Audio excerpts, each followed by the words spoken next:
오늘의 정치권 상황 깔끔하게 정리해드립니다. 여당 야당 크로스 최가박과 함께 최가박당.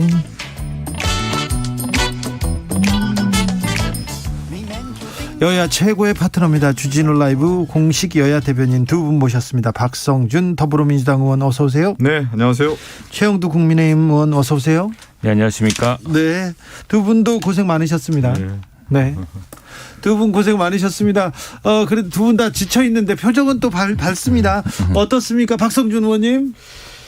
저는 뭐 계속 그 서울 제 지역구 네. 다니고 있고 또 저 유세본부장 하면서 전체 지역을 다니고 있는데 이 선거가 한 22일 진행되지 않았습니까? 네. 22일 전 시점과 이제 나눠서 보면은 10일 전 시점, 지난 주말 시점을 해서 전체적인 분위기가 좀 저희가 긍정적 시그널이 많이 오고 있다는 것을 피부로 느꼈죠. 아, 그렇습니까? 그래서 특히 이제 시민들이 이재명 후보가 꼭 돼야 된다는 그 간절함을 전해줘서 많은 용기를 얻었습니다. 최영두 의원님 네.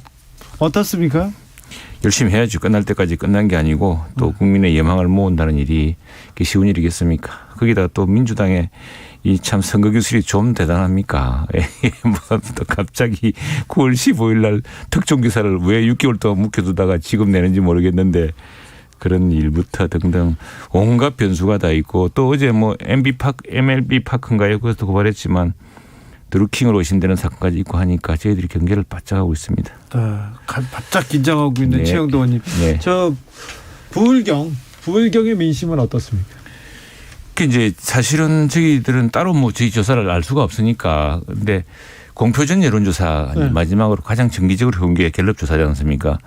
근데 놀라운 게 보면은 저희들이 그래서 더 긴장하고 열심히 뛰고 있는데 서울에서의 윤석열 후보, 이재명 후보의 격차가 한 15% 됐습니다. 마지막 금요일자 갤럽 여론조사.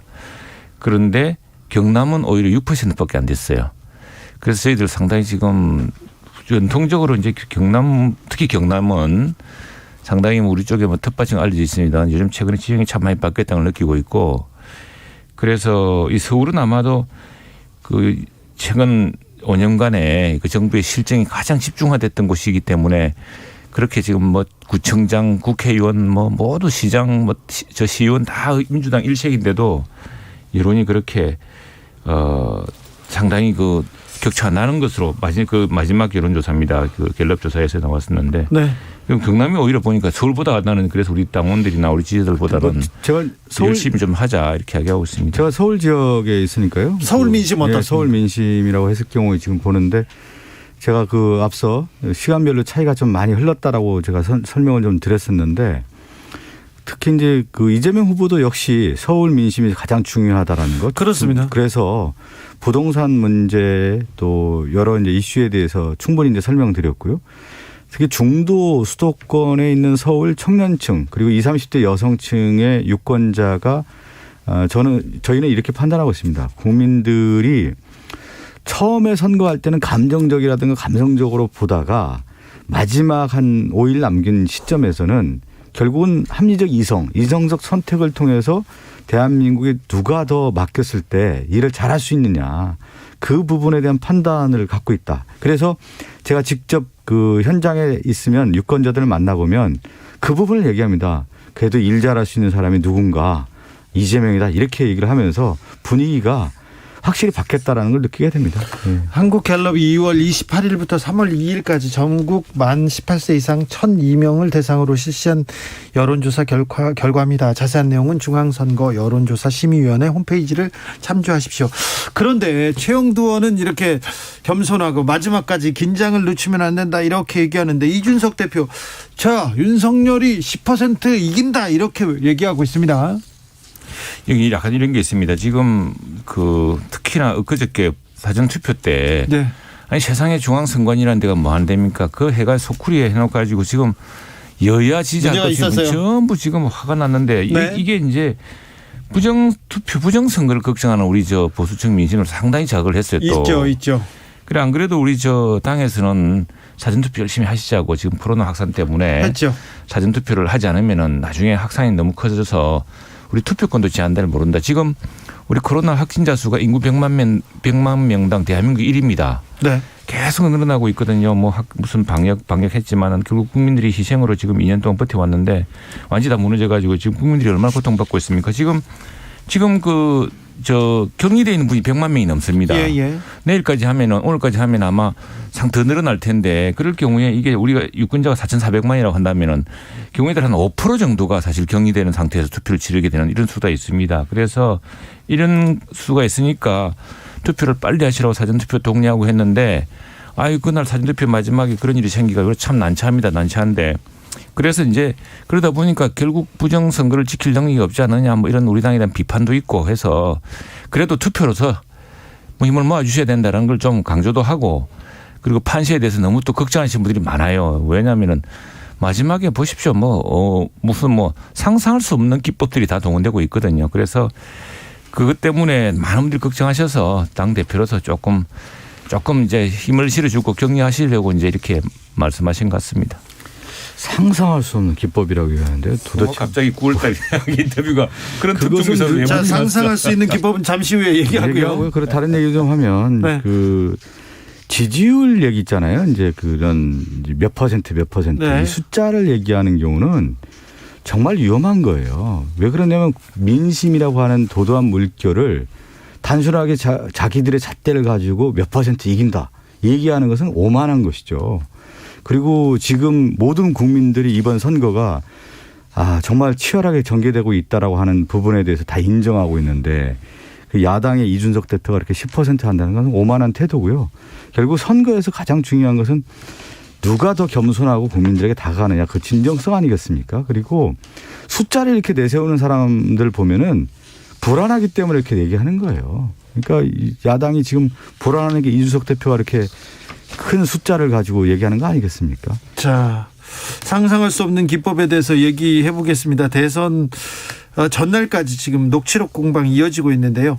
이재명 후보를 향한 녹취록도 하나 나왔고 윤석열 후보를 겨냥한 녹취록도 하나 나왔는데 김만배 씨 녹취록이 지금 상상할 수 없는 기법이라고 지금 최영두 의원이 얘기하시는 것 같습니다. 어떻게 네. 보십니까?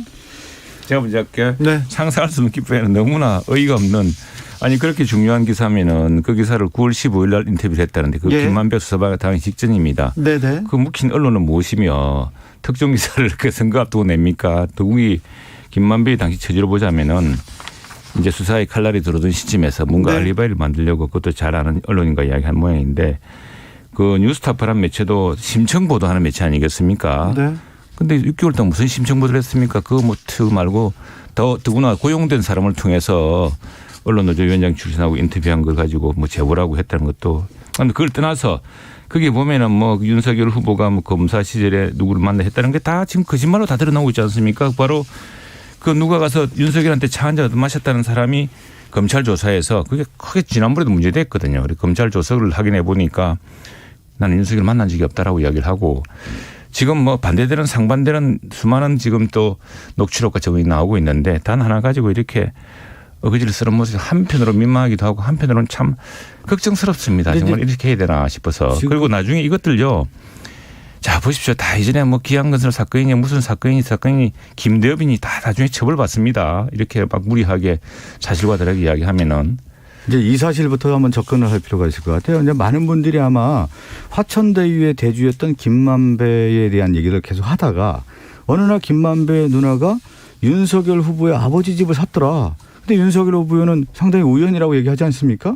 그런데 과연 이게 우연이겠느냐라고 하는 합리적 의심이 들기 시작했어요. 근데 어느 날 보니까 김만배 정의와 녹취록에 나온 김만배는 윤석열 후보에 대해서 정확하게 얘기를 하고 있단 말이에요. 내 카드 하나면 죽는다. 그리고 결국은 윤석열과 욕하는 사이다.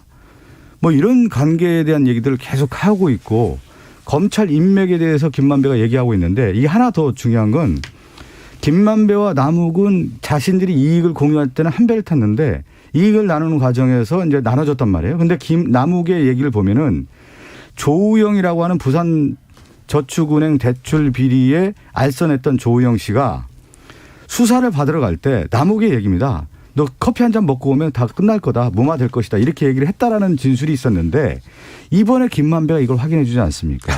그래서 실제 부산저축은행 회장 부회장은 구속이 됐고 조우영 너는 걱정하지 마라. 무마될 것이다. 이 진술에 대한 내용이 나온 걸 보면 결국은 김만배와 당시에 조우영을 변호했던 박영수 변호사 그리고 수사했던 윤석열 검사 이런 커넥션의 관계에 대한 내용들이 의혹이 이 김만배의 진술을 통해서 확인하는 내용들이 나오고 있지 않습니까? 그러니까 우리가 볼 때 진술의 일관성과 신뢰성에 대한 부분이 계속 나오고 있는데 김만배의 진술을 통해서 윤석열 지금 후보가 당시 검사로서 어떻게 수사를 무마했는지 무마시킨 장본인이라고 하는 것이 지금 녹취록에 등장하고 음성 파일에 나오는 거 아니겠습니까? 김만배가 네. 구속되기 직전에 이제 그렇게 이야기한 거 그리고 조우영이라는 사람은 만나지 않았다고 검찰 조사에서 이야기를 하고 있는데 그것도 그렇고 또 하나 이건 뭐 이 뉴스가 그래 6개월 동안 묵히다가 그 와중에 왜 진작 터트리지 묵히다가 뒤늦게 이렇게 했는데 그 가지고 이재명 후보부터 퍼나르고 난리를 치고 뭐 다음에 무슨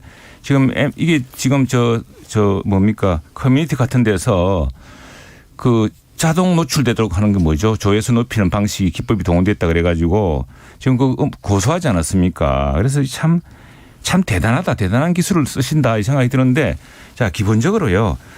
이재명 후보가 지난 5년 전에 문재인 후보랑 경선하면서 부산저축은행 그 문제를 먼저 제기했습니다. 그 당시에 부산저축은행 봐주고 59억 부산법무부 부산에 돈 받은 거 아니냐 이 제기했던 분이고요. 그래서 그 부산저축은행 그 정말 부산 시민들 피눈물을 흘렸던 사건의 책임은 누구에 있는지는 진짜로 잘 생각해 보면 될 문제고 상관도 없는 걸 엮어붙여 가지고 그걸 퍼나르고 한다고 손바닥으로 하늘 갈 수 있을 것 같습니까? 그거 다 드러납니다. 두고 보십시오. 그리고 또 하나는 문제는 정말 참 터무니없고 어이가 없는 것은 180석 거서 있지 않습니까? 진작 그래 특검 좀 밀어붙여야지. 다른 건 다 밀어붙이면 왜 특검은 안 하다가 이제 뒤늦게 선거 칠 것 같으니까 특검하자는 겁니까 지금? 박성준 이제 이걸 또 봐야 돼요. 그러면 남욱과 김만배가 화천대유의 그 일을 기획을 한 사람들인데 김만배나 남욱은 그 얘기하잖아요. 이재명 후보에게 로비를 했던 CR도 안 먹혔다. 그리고 김만배는 역시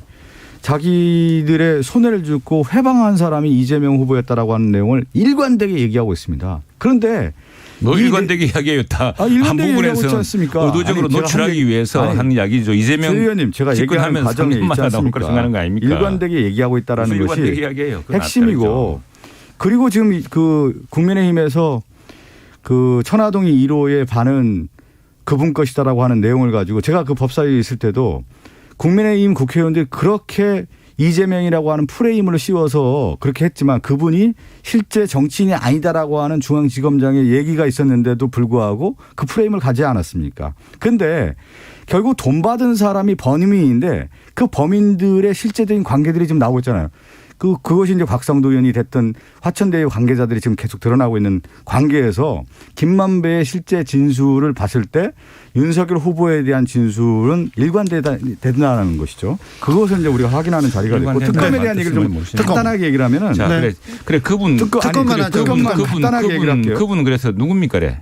특검과 대법관 이야기 하셨잖아요. 대법관이 그분 맞습니까? 특검을 통해서 이제 밝혀야 되는 거죠. 특검을 그래 180까지 있으면서 이제는 온갖 것 다 우리가 특검에 대해서 합의하죠. 조 의원님이 얘기하신 내용을 제가 받아서 지금 하니까 제 얘기 한 다음에 얘기를 하시죠. 이 특검과 관련해서는 당시 제가 법사위에 있었는데 이 특검의 이름은 여기서도 많이 저희가 논의했는데 이재명 특검법으로 야당이 발의를 한 거예요. 그러니까 원래 정치적 아니 지금 들어보세요. 지금 그래서 저희 민주당 같은 경우는 이 그 대장동 관련된 종잣돈이 됐던 실제의 부산저축은행 관련된 담당 검사였던 윤석열 검사뿐만 아니라 박영수 변호사 이런 모든 관계를 다 조사를 해야 된다. 그래서 조건 없이 성의 없이 지체 없이 하자라고 하는 것을 했고 그것은 이제 상설특검법으로 하자라고 하는 내용을 계속 얘기했던 거였습니다. 그랬는데 이번에 보십시오. 윤석열 후보가 과연 특검을 하겠다라고 하는 것이 정치적 선언인지 이번에 법정토론 제3차 토론회에서 이재명 후보가 윤석열 후보에게 특검을 통해서 모든 걸 밝히자. 그래서 동의하십니까라고 5번 물어봅니다. 그러니까 윤석열 후보가 피하지 않습니까? 왜 피합니까? 정정당당하게 특검합시다 이렇게 얘기하면 되는 거예요. 가지고 그래서 제가 볼 때는 윤석열 후보와 관련된 내용들이 지금 드러나니까 실제 피하고 있다 이렇게 볼 수밖에 없는 거 아니에요. 왜 지금 그 정정당당하게 방송에서 특검하자 이렇게 여당이 언제 그렇게 야당 사정 봐가면서 그랬습니까? 180석 밀어붙일 때는 그래서 옛날에 어느 피해자 단체에서 와서 아니 왜 우리 법원 안 해주냐 그랬더니 뭐 야당이 반대한다고 그랬더니 그 단체에서 그랬다는 거 아닙니까? 아니 너가 언제 야당 눈치 보고 했노 180석을 마구 하지 않았느냐 왜 근데 이때는 안 하느냐 그런 거 아닙니까? 그러니까 그거야 법안이라는 게 2개 올라가면은 법사에서 서로에 대해서 병합을 하고 이름을 바꾸고 되고 여당이 밀어붙이면은 우리가 당할 도리가 있습니까? 그런데 왜 이건 안 하고 있다가 뒤늦게 거기서 앞서가지고 결국에는 뭐 꼼수밖에 안 박성준 보이는데. 의원님 당시에 특검법은 박상도 의원이 발의했다고 제가 말씀드렸잖아요. 박상도 원본 대한민국 국회 다 했죠. 우리가 뭐 다 했죠. 그 범인이 발의한 특검법 범인보다는 자 범인도 그거는 이제 말하자면은 진짜 그 사실 확정된다면은 50억짜리고 자 8,500억 되는 그 돈 어디가 있습니까? 예? 그 유동규한테 700억 약속하고 1,000억은 누구 거라고 이야기하지 않았습니까? 그걸 밝히자는 건데 그걸 안 하고 있는 거 아닙니까 지금? 그 화천대유와 관련된 부분은 다 특검을 통해서 밝히면 되는 거 아니겠어요? 국민들이 아무리 그래도요. 관련된 내용도 밝히면 되는 거 아니겠습니까? 몸통은 아무개시라고 생각하고 있습니다. 알겠습니다. 아무튼 국민들은 왜 이거 특검 안 할까? 왜 검찰 수사가 제대로 민주당이 안 하니까 안 하는 거죠. 제대로 안 180석 있는 될까? 사람이 뭐 아니 전제 윤석열 후보 문제 하자고 하면 되는 거 아니겠어요? 왜 안 합니까 윤석열 후보는? 자, 왜 국민 앞에서 약속을 안 합니까? 선거 끝나고 이제 그래가지고 바로 선거 끝나고 하죠. 선거 끝나고 하자는 선거 것이 끝나고 뭐냐면 바로 그래가지고 이제 뒷덜미 잡겠다는 이야기는 합시다. 뭐 다 하게 되겠죠. 뭐 해야죠. 민주당이 180못 포함해서. 가진 게 있어요. 근데 왜 진작 안 하고 지금 하냐 자, 이거예요. 지금 근데 부산저축은행 부실 대출을 네. 포함해서 모든 걸 다 특검으로 민주당이 하면 된다는데요, 지금. 아니, 조건 없이 성의 없이 지체 없이 하자는데 또 자, 하다가. 그때 이제 자. 이재명 후보가 했던 59억 논데 놀러 나올 거고 다 나올 다 겁니다. 나올 거예요. 자, 가자. 재밌을 겁니다. 그런데 뭐 있어 이제. 두 언론인 출신 의원님들한테 좀 물어볼게요. 집권 여당 친이대 언론노조 해산 피할 수 없다 이렇게 얘기하는데 누가 그랬습니까? 이거 국민의힘에서 나온 메시지예요. 언제예요? 왜 그랬어요? 그래서 언론노조에서 좀 기자회견도 열었는데 민주당 정권이 강성노조 앞세우고 그 강성노조 전위대로 세워서 못된 짓 다 하는 천병 언론노조입니다 이렇게 얘기했는데 이거는 어디서 했습니까 누가?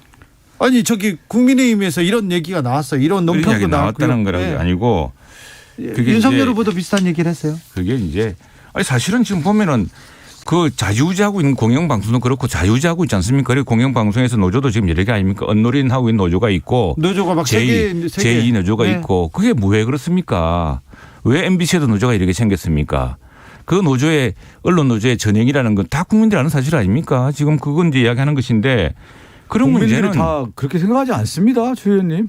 자, 그럼 민주당이 지난번에 언론 저갈법 만들 때랑 반성이나 좀 하세요. 제가 정말 저도 언론인 출신입니다. 다 저희들은 언론 노조 출신입니다. 출신인데 그래도 이렇게 너무 정치화되면 안 되고요. 언론인도 반성해야 될 건 반성해야죠. 반성해야 되고 저희들이 언론중재법 때 저희 당 입장이 공고히 딱 보여주었듯이 언론의 자유들은 확실합니다. 확실하고 그러나 언론 노조가 공영방송이나 공영언론에 그걸 좌지우지하고 국민의 방송이 아니라 정말 국민의 언론이 아니라 노조의 입장 자신들의 입장을 대변하면 되겠습니까? 민주노총의 입장을 대변하면 그렇게 하면 안 되죠. 윤석열 후보는 언론중재법 관련해서 그렇게 반대하다가 어느 날 갑자기 그런 얘기 하잖아요. 악의적으로 가짜뉴스 내면 그 회사 망하게 하겠다. 그게 언론중재법에 들어가 있는 거 아니겠습니까? 그런데 또 자기 스스로 부인해요. 망하게 하겠다 그래요. 그렇게 얘기했지 않습니까? 언론사를 망하게 하겠다 이렇게 얘기. 그럼 민주당에서 숱하게 많이 아니 윤석열 후보가 그 얘기했습니다. 찾아보십시오. 악의적으로 가짜뉴스 내면 예전에 자, 적어도 우리는 언론사 제가 또 얘기하면 하더라도 그 얘기는 하셨죠. 제가 다 우리가 다 막 그리고 우리가 나서 언론 중재받은 사람들입니다. 결국은 또 언론중재법을 통과시키겠다라고 하니까 또 그렇게 안 한 거 아니겠습니까? 오늘은 세계 여성의 날입니다. 그런데 오늘 워싱턴 포스트하고 윤석열 후보가 얘기하다가 뭐 그렇다고 보면 나 스스로가 페미니스트다 이렇게 얘기했습니다. 근데 이렇게 서면 인터뷰인데 이렇게 얘기할 수 있다고 봐요. 그런데 조금 해프닝이 있었어요. 페미니스트 또 아니라고 또 부인했다면서요. 그 행정상 실수라고 얘기했다라고 지금 나오던데 보면 윤석열 후보는 철저하게 20대 남성과 여성을 갈라치겠지 않습니까? 그 전략으로 왔단 말이죠. 그래서 남성적 측면을 강조하면서 윤석열 후보의 표를 결집하는 전략으로 왔는데 어느 날 보니까 오늘 여성의 날 아니겠어요? 그러면 당연히 워싱턴 포스트에서 윤석열 후보의 여성관에 대한 질문을 하지 않았겠습니까?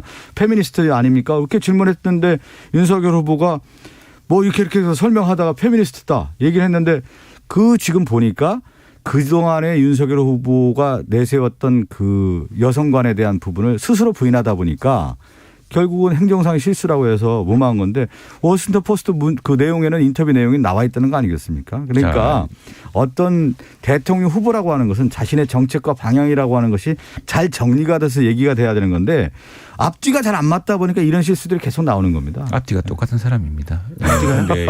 앞뒤가 다른 원칙에서는 이게 이제 서면 인터뷰였던 모양입니다. 네, 왜냐하면은 그리고 민주당에서 뭐 타임즈하고 CNN이 이재명 후보의 당선을 예측해서 인터뷰했다는데 우리는 좀 출발이 늦어가지고 지역 일정이 많다 보니까 타임즈하고 CNN에서도 인터뷰 요청이 들어왔는데 최영도 의원님 타임즈 인터뷰는 했어야 되는데. 그래 저 같으면 하자 그럴 텐데 왜 안 했죠? 일정이 안 돼서 그랬더니 일정이 안 돼서 일정. 예, 최 의원님 그거는 제가 말 잠깐만 그건 내가 이야기해야 되는 것이고 네. 그런데 이제 그러다 보니까 이제 저 같은 사람들이 아니 왜 외신도 중요한데 안 하느냐 뭐 그렇죠. 그러니까 워싱턴 포스트는 이제 서면으로 했어요. 서면을 했는데 네. 서면 인터뷰라는 게 이게 이제 지금 우리 사회에서 지금 페미니스트라는 게 큰 논란이 되고 있기도 하고 하니까 너무 단정적으로 하는 이런 이제 표현이 나와서 이걸 정정한 것이 어떻게 했냐면 공개한 서면 인터뷰 답변 원문에 이래 되어 있습니다. 그리고 질문 자체를 이제 워싱턴 포스트에서 윤 후보는 후보님 스스로를 페미니스트라고 생각하시는가라고 단정적으로 물었어요. 그래서 여기 대해서는 우리가 그게 논쟁적인 주제니까 후보가 이렇게 답변했습니다. 저는 남성과 여성을 이분법적으로 구분하는 관점이 아니라 개인이 처한 문제를 개인의 입장에서 바라보고 해결하고자 합니다. 그리고 페미니즘은 휴머니즘의 하나로서 여성을 인간으로서 존중하려는 운동이라 생각합니다. 이렇게 했습니다. 이렇게 했는데 이게 어떻게 그냥 축약돼 가지고 페미니스트라 됐으니까 지금 우리 사회에서 이 페미니스트에 대해서 우리 후보도 지난번 토론에서 이야기했지만 페미니즘은 휴머니즘이다.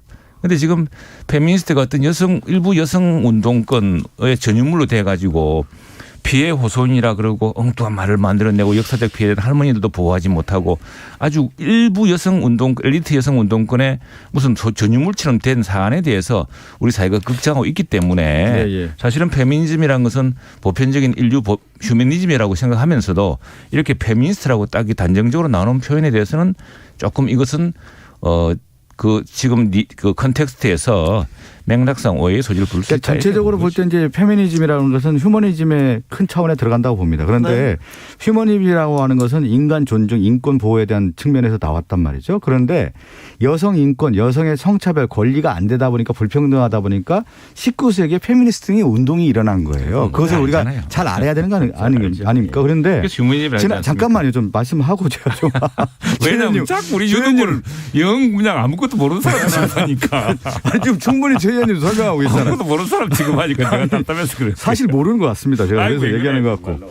아니 지난번에 3차 토론회 할 때 심상정 의원이 그 얘기 질문을 하잖아요. 성인지에 대한 얘기도 물어보고 또 하나는 뭐냐면 여성가족 오늘 여성의 날이에요. 여성가족부 폐지라든가 무고죄 강화에 대한 부분에 대해서 정책이 여성 정책은 없고 청년 정책에 들어가 있다는 거 아니겠어요. 그다음 저는 그때 알게 됐어요. 그러니까 뭐냐면 국민의힘의 전반적인 윤석열 후보의 선거 전략이라고 하는 것은 남성과 여성은 갈라치기 한 거예요. 그렇게 해서 선거 전략을 하다 보니까 이런 우를 범하는 거예요. 페미니스트라고 누가 얘기하면 뭐 문제가 됩니까? 근데 페미니스트라고 자기가 얘기해놓고 스스로 부정하는 게 왜 그동안에 그 선거 전략을 삼아왔기 때문에 이런 불이익이 나는 거예요. 워싱턴 포스트의 그 기자가 이제 이렇게 쭉 맥락을 소개하면서 이렇게 이야기를 달아요. 그 트위터에 자기 쓴 글이 있는데 그러한 차원에서 저는 페미니스트라 생각합니다. 이렇게 됐어요. 그래서 이제 좋습니다. 좋은데 그 여성가족부 이야기 나왔으니까 말인데 오늘 여성의 날이고 하니까 저도 뭐 참 우리 집에 전부 여성들이 주류입니다. 그런데 그건 좀 다른 면에서 봐야 돼. 우리 여성가족부가 사실은 아주 소분대 작은 부처 아니겠습니까? 대개의 부처가 뭐 그렇죠. 복지부가 있고 그런데 정말 저 좀 제대로 해줘야 될 정말 폭력으로부터 당한 그 권력에 의한 성적 성폭력이라든가 아니면 정말 잔인한 폭력으로 당한 여성들이 있잖아요. 그런 것들을 보호해 줄 역할은 제대로 못하면서 일부 여성단체의 어떤 아성처럼 된 것들에 대한 비판 여론이 높아서 그리고 실제로 지금 G7 국가 중에 우리가 이거 연합뉴스가 팩트체크를 해보니까 지금 우리 같은 나라는 없습니다. 독일 같은 경우는요. 그게 보건복지부 그것도 노인 청년 여성 가족부입니다. 평등이 돼 있고 외국의 나라의 미국 같은 경우는 그냥 각 부처에 여성국장이 있는데 그 법무부 같은 경우에 미국 법무부에는 여성 범죄 담당국이 있거든요. 뭐 이런 것처럼 돼 있는데 어쨌거나 나라마다 다르겠지만 예. 그런 것들을 정말 여성과 가족과 여성가족 다 하자는 것으로 재편해야죠. 네. 이제. 여성가족부 관련된 부분에 대한 왜 이렇게 윤석열 후보가 스스로 여기에 어떻게 보면 자기 함정에 빠진 거예요. 공약 자체가 한 줄 공약 있잖아요. 여성가족부 폐지. 그 폐지하겠다라고 한 거예요. 해놓고 무엇을 할지에 대한 내용이 없어요. 어떻게 하겠다라는 거. 그러면 정부 부처는 어떻게 하고 여성 정책은 어떻게 하고 이런 내용들을 내놓아야 되는데 아주 선정적으로 여성가족부 폐지하겠다라고 하면서 남성의 표는 잡으면서 여성을 갈라치기 하겠다. 이러한 전략으로 나왔기 때문에 지금 이러한 문제가 뭡니까 우리가 그렇게 하게. 근데 아니 그렇게 해와서 자기 함대로 빠지다 보니까 지금 뭐 민주당이 설명이 안 되는 거예요. 지금 설명이 안 되는 거예요. 자 우리가 보는 게 이런 겁니다. 윤석열 후보가 토론에 나와서 설명이 자 안 되고 우리 있지 여성들을 않습니까? 진정으로 보호해야 될 국가의 책무가 아니겠습니까? 네. 여성들이 보호해야죠. 아무래도 약자니까. 그럼 어떻게 보호하겠다는 게 나와야 자, 되잖아요. 안 그래서 나왔지 않습니까? 그런 거 아닙니까 지금 예컨대 한 저 여성이 그 저 헤어진 남자친구가 찾아와가지고 그 여자친구도 죽이고 그 여자친구 어머니도 잔인하게 살해한 사건이 있어요. 그 이재명 후보 조카 아닙니까? 이재명 그 변호하지 않았습니까? 그런 거 마지막 못해서 또 최영준이 그런 것부터 네거티브로 사실은 또 가시는 잔인한 거예요. 네. 여성 폭력이 많이 이루어지고 있습니다. 그런데 우리나라 경찰이라는 사람 제대로 보호를 못 해가지고 심지어 그렇게 헤어진 여자들 신원을 공개하고 그러지 않았습니까? 팔아먹고. 그래서 그걸 여성가족 확실하게 지켜주는 게. 그럼 여성가족부를 여성가족부가 만들고 아니죠. 아니 그런 그건 부서를 또 만들겠다고 강력한 얘기하면 법칙의 되죠. 법 집행을 해야죠. 그런 부분에서 여성의 인권 문제라든가. 예컨대 한때 우리나라 같은 경우는 가정폭력 이런 게 그건 집안 문제로 경찰이 개입을 안 했습니다. 그러나 그건 완전히 제로 톨러런스거든요. 그렇죠. 미국 같은 경우는. 네. 그것처럼 그거는 공권력이 강하게 해야 됩니다. 들어가야죠. 그거는 예, 여성 그 데이터 폭력하고 무슨 네. 심신장애를 자, 피할 수 봐봐요. 있는 건 아니거든요. 그런 건 확실하게 해야죠. 지금 그게 제가 정말 국가가 해야 될 아니 일입니다. 국가 해야 될 지난번에 토론에서 윤석열 후보가 얼마나 준비가 안 됐냐면 성인지 예산 관련된 부분에 대한 심상정 후보가 질문하지 않습니까? 그 내용을 보면은 성인지 예산이 도대체 뭔지도 모르고 그 내용을 가지고 국방부 예산을 쓰겠다라고 했는데 그러면 그 예산을 어떻게 하겠다라는 내용에 대해서 준비가 전혀 되지 않았습니까? 그러니까 오늘 여성의 날인데 네. 윤석열 후보의 여성 정책이라는 게 도대체 있는 것인지 좀 내놨으면 좋겠어요. 그러다 보니까 이런 자, 여성을 워싱턴 폭력으로부터 포스트의 확실하게 질문 아니 보호하고 워싱턴 포스트의 공정한 기회 질문 하나 가지고 이렇게 네. 휘말리게 된 겁니다. 3982님께서 여가부 폐지하고 어떻게 할 건지 나와 있지 않아서 그럼 궁금합니다. 지금쯤은 나와 있어야 할 것 같은데요. 여성 가족을 더욱 두텁게 보호할 것입니다. 네. 두텁게요. 네. 그렇습니다. 여성가족부는 폐지하고요. 여성 가족 이름 바꿔가지고 여성의 우리나라에서 여성의 사회적 아니 근데 이게 약간 아니 지금 잠깐만요. 최영도 의원님 잠깐만요. 왜 윤석열 후보 언어를 따라가세요? 네. 아니 뭐냐면 성인지 예산 다 없애겠다고 하고 여성가족 폐지하겠다고 하면서 여성에 대한 것은 두텁게 하겠다. 어떻게 그게 말이 맞습니까? 여성이 가장 필요한 그러니까 부당한 폭력, 권력의 성폭력, 그다음에 예산 다 개인적인 없애겠다면서요. 잔인한 폭력을 지켜주는 국권이 끝까지 지켜주는 노력 그거 자, 분명히 할 것이고요. 최가박당 박성준, 공정한 최영두, 균형 이 기회에 최영두, 보장할 박성준 겁니다. 두 분 고생 많으셨습니다. 저는 오늘 그 윤석열 후보가 진정한 페미니스트로 돌아오길 바랍니다. 자, 페미니즘은 휴머니즘입니다. 서울 유세 마지막까지 같이 하시죠, 두 분? 예, 오늘 네. 청계광장으로 갑니다. 저는. 저기 최영두 원도요? 강남으로 갑니까? 저는 방송 가야 됩니다. 네. 두 분 고생 많으셨습니다. 지금까지 최가박당이었습니다. 저는 6시에 2부 이어가겠습니다.